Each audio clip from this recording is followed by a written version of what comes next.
అందరికీ నమస్కారం. మీ కామాలైలన్న. ఈ 2-3 రోజుల నుండి ఒక రాష్ట్రంలో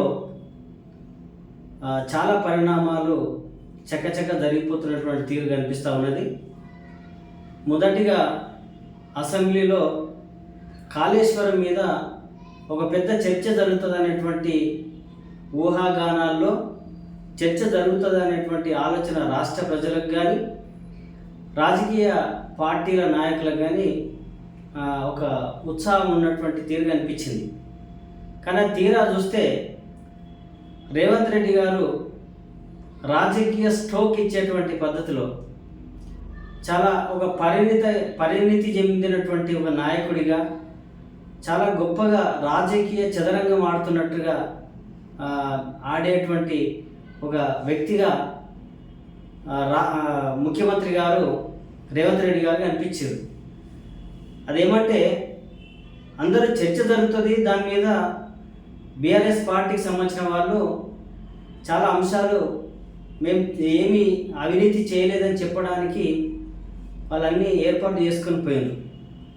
తీరా వస్తే కాళేశ్వరం మీద జరిగినటువంటి అవినీతి, దానికి సంబంధించినటువంటి సిస్టాన్ని అంతా కూడా సిబిఐకి అప్పచెప్పి చాలా సునాయాసంగా ఈ వాదనను పక్కకు పంపించేటువంటి సిస్టమ్. పక్కకి ఎవరికి పంపించిందంటే అది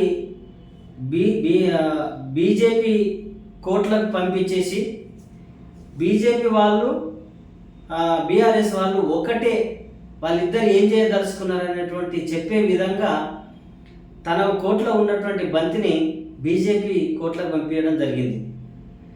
అదంతా కూడా అది సిబిఐ విచారణ చేసి అరెస్ట్ చేస్తుందా లేకపోతే వాళ్ళను వదిలిపెడుతుందా అనేది మొత్తం ఆ బాధ్యత అంతా కూడా బీజేపీకి అప్పచెప్పేటువంటి పద్ధతి రేవంత్ రెడ్డి గారు చేశారు. అది ఒక ఎపిసోడ్ అయితే, అది తెల్లారి కవిత గారు ప్రెస్ మీట్ పెట్టి చాలా పెద్ద బాంబు పేల్చినటువంటి తీరున్నది. ఏమంటే కాళేశ్వరం అవినీతి జరిగింది అనేటువంటి పద్ధతిలో ఆమె స్టేట్మెంట్ కనిపించింది. బీఆర్ఎస్ పార్టీలో ఆనకొండలు ఉన్నాయి. ఆ ఆనకొండలు హరీష్ రావు, సంతోష్ రావు, మెగా కృష్ణారెడ్డి అని 3 పేర్లు చెప్పడం జరిగింది. వాళ్ళ పార్టీలో అంతర్గతంగా జరుగుతున్నటువంటి విధానం అది ఏమైనప్పటికీ అది మొత్తం బహిర్గతంగా ప్రజల వద్దకు తీసుకొచ్చేటువంటి పద్ధతి తీసుకొచ్చింది. అంటే క్రమశిక్షణ చర్యలు, క్రమశిక్షణకు సంబంధించినటువంటి గీత దాటి మాట్లాడినటువంటి తీరున్నది. మాట్లాడిన మాటలలో ఆనకొండలంటే అవినీతి ఒప్పుకున్నట్టే లెక్క. అది అంటే హరీష్ రావు అవినీతి పరుడు అనేటువంటి పద్ధతిలో, సంతోష్ రావు, మెగా కృష్ణారెడ్డి వీళ్ళంతా అవినీతి పరులైనటువంటి పద్ధతిలో ఆమె స్టేట్మెంట్ ఇచ్చింది. అట్లనే ఈరోజు చూస్తే రాష్ట్ర బీఆర్ఎస్ పార్టీ అధ్యక్షులు కేసీఆర్ గారు కవితను సస్పెండ్ చేస్తున్నట్టుగా, అంటే షోకాజ్ నోట్ ఇవ్వకుండానే సస్పెండ్ చేసేసారు. అంటే ఆమె వల్ల పార్టీకి ఎంత నష్టం జరుగుతుందనేది చాలా క్లియర్ కట్ అర్థమవుతున్నది.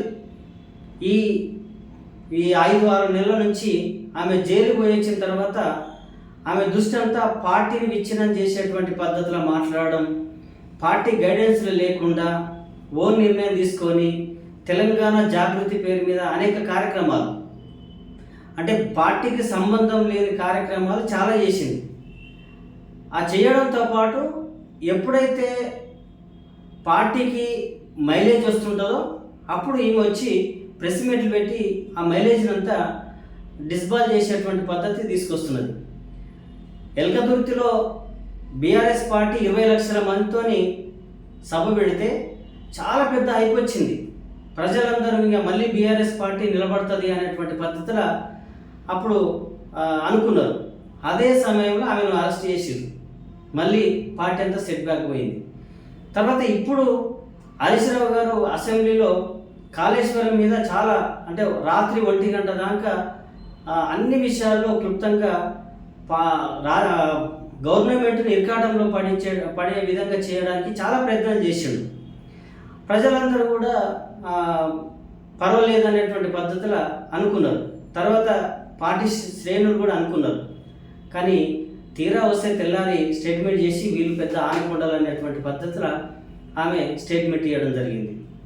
అంటే పార్టీని చాలా క్లియర్గా ఆమెకు ఉన్నటువంటి సిస్టమ్ ఏంటంటే పార్టీ నుంచి బయటకు రావాలనేది చాలా క్లియర్ కట్గా ఆమె చాలా లైన్ ఉన్నట్టుగా కనిపిస్తూ ఉన్నది.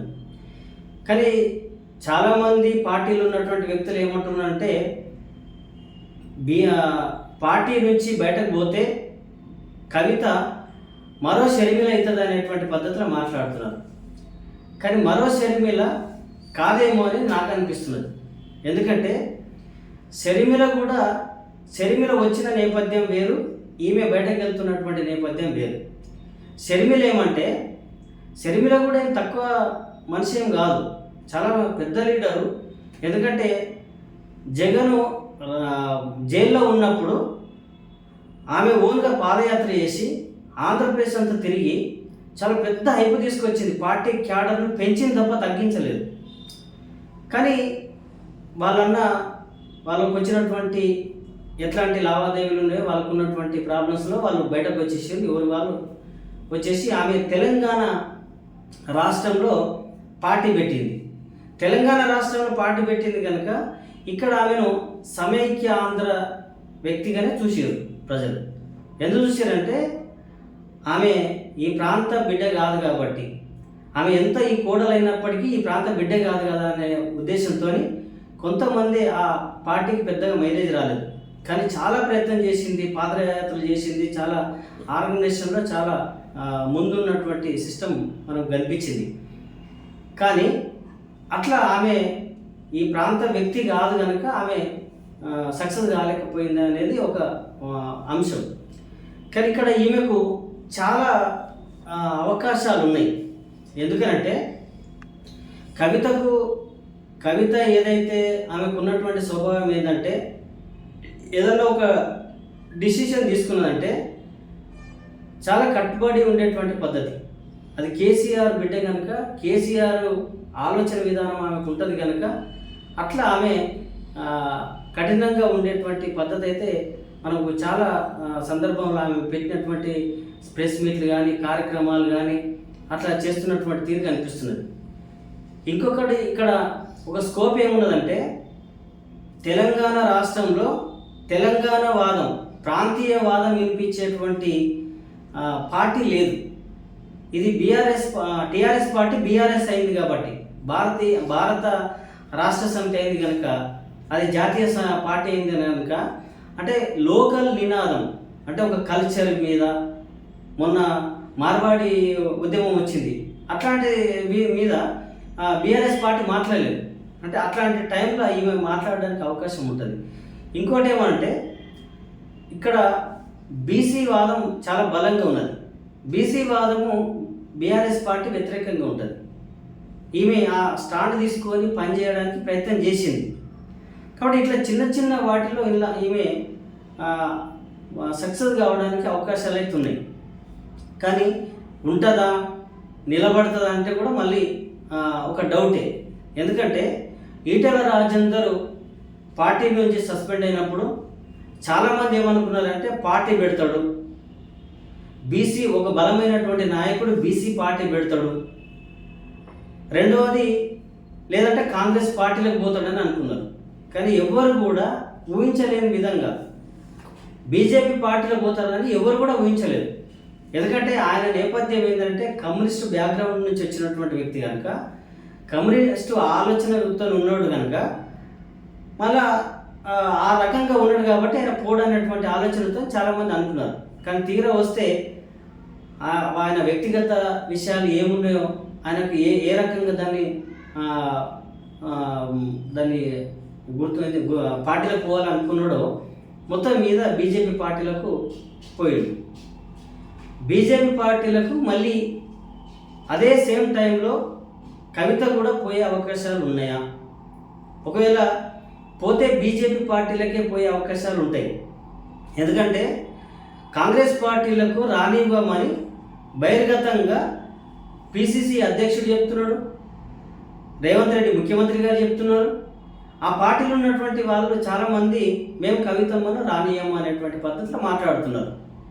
కానీ బీజేపీకి ఒక స్కోప్ ఉండొచ్చు, పోవడానికి అవకాశం ఉండొచ్చు. ఒకవేళ పోతే మామూలుగా ఒక కార్యకర్తలాగా, ఒక మామూలు లీడర్లాగా ఉండే అవకాశాలు ఉంటాయి. పార్టీ పెడితే కూడా మరి సక్సెస్ అవుతుంది అని అంటే అది కూడా ఒక పెద్ద ప్రశ్నార్థకమే. ఎందుకంటే ఆమె మాట్లాడిన అలిగేషన్ చేసినటువంటి సిస్టమ్ ఏంటంటే హరీష్ రావు మీద చేసింది. హరీష్ రావు చాలా ఒక బలమైనటువంటి లీడర్, తెలంగాణలో వేలాది మంది లక్షలాది మంది అభిమానాన్ని చూరగొన్నటువంటి లీడర్. ఆయన మీద ఛాలెంజ్ చేసి ఇప్పుడు జగదీశ్వర్ రెడ్డిని లిల్లిపుట్ట అన్నటువంటి మాట మాట్లాడింది. అట్లాంటి వ్యక్తిని మాట్లాడితే పెద్దగా నష్టమే ఆమెకి ఏం లేదు, ఉండకపోవచ్చు.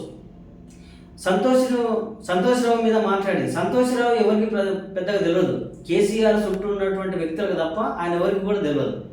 మెగా కృష్ణారెడ్డి అని అంటే అవినీతి అంటే ఒక పొలిటికల్గా ఉన్నటువంటి వ్యక్తులకు మాత్రమే ఆయన ఒక పెద్ద కాంట్రాక్టర్ అనేటువంటి పద్ధతి తెలుస్తుంది. కానీ హరీష్ రావు చాలా బలమైనటువంటి లీడరు, చాలా పెద్ద శక్తి కలిగినటువంటి వ్యక్తి. అతన్ని ఛాలెంజ్ చేసేటువంటి విధంగా అతని మీద మాట్లాడినటువంటి ఆనకొండ అనేటువంటి మాట్లాడడంతో ఆయన అభిమానులు జీర్ణించుకోలేనటువంటి పరిస్థితులు ఉంటుంది. మ్యాక్సిమం వాళ్ళు అటాక్ చేస్తే ఈమె కార్యకర్తలు కానీ ఆమె ఆర్గనైజేషన్ కానీ నిలబడడానికి ఛాయిస్ ఉండదు. కానీ ఎంత గడుసు ఉన్నప్పటికీ వీళ్ళ కుటుంబంలో జరుగుతున్నటువంటి సిస్టంలో పై చేయి హరీష్ రావునే ఉంటుంది. కానీ ఈమె రేపు రాజకీయ పార్టీ పెడుతుందా, బీజేపీ పార్టీలకు పోగలుగుతుందా? మొత్తం మీద పార్టీని అయితే విచ్ఛిన్నం చేసేటువంటి మాటలు చెప్పగానే చెప్పినట్టుగా కాళేశ్వరం ప్రాజెక్టులో అవినీతి జరిగింది అనేటువంటి మాట చాలా స్పష్టంగా ఆ కుటుంబం నుంచి, ఆ రాజకీయ పార్టీ నుంచి రావడం వల్ల ప్రజలందరికీ ఒక పర్సెంట్ ఎక్కువ నమ్మకం కలిగినటువంటి తీరు కనిపిస్తుంటుంది. వాళ్ళ కుటుంబంలో అంతర్గతంగా జరుగుతున్నటువంటి ఏదైతే అది లావాదేవీలా లేకపోతే రాజకీయంగా ఒకరినొకరు అనగదొక్కేటువంటి పద్ధతులు ఉన్నదా, మొత్తం మీద కుటుంబంలో ఒక పెద్ద చర్చ అయితే జరుగుతూ ఉన్నది. అదే సిస్టమ్ ఇవాళ అది రాష్ట్రంలో బయటపడినటువంటి తీరున్నది. కాబట్టి రేపు కవిత రాజకీయ పార్టీ పెడుతుందా లేకపోతే బీజేపీకి పోతుందా అనేటువంటి అంశం మీద మళ్ళీ టీఆర్ఎస్లకైతే పోవడానికైతే ఛాయిస్ లేదు. ఎందుకంటే కేసీఆర్ గారు చాలా కఠినమైనటువంటి నిర్ణయాలు తీసుకుంటే మళ్ళీ వెనక్కి తిరిగి మళ్ళీ పిలిపించేటువంటి పద్ధతి ఉండదు. చాలామంది పోయిన వాళ్ళందరూ కూడా మళ్ళీ ఎప్పుడు వాళ్ళంతా వాళ్ళు వచ్చేటువంటి పద్ధతి వచ్చింది. కానీ ఈయన సిస్టమ్ కూడా అట్లనే ఉంటుంది కనుక మరి బిడ్డాన్ని మరి దగ్గర తీస్తారా లేకపోతే ఎట్లా ఉంటుంది అనేది చూడాల్సిన అవసరం ఉన్నది. కానీ ఇప్పుడున్నటువంటి పరిస్థితుల్లో కవితమ్మది ఏ దారి, ఇప్పుడు ఆమె పోయేటువంటి దారి ఎటువైపు అనేటువంటిది ఒక ప్రశ్నార్థకంగా ఉంది. రేపు మనం చూడాలని చూస్తామని తెలియజేస్తూ మీ అందరికీ ధన్యవాదాలు.